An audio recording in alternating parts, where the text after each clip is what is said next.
Hello everyone, my name is Joanna D, 20 years old from Baliwag, Bulacan.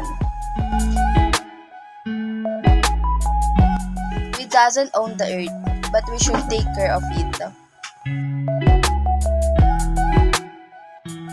Finding ways in your lifestyle to reuse resources can offer assistance secure the environment.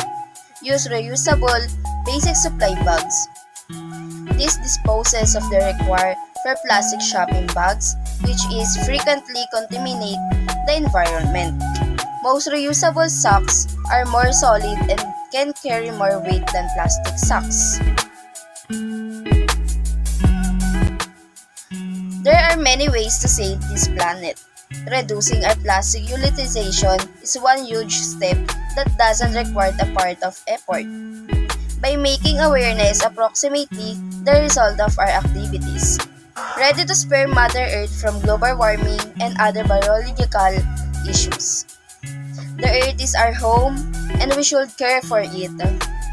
Our planet is unstable as a result of global warming, contamination, and a decreasing water level. It's time to stop being smug and take activity.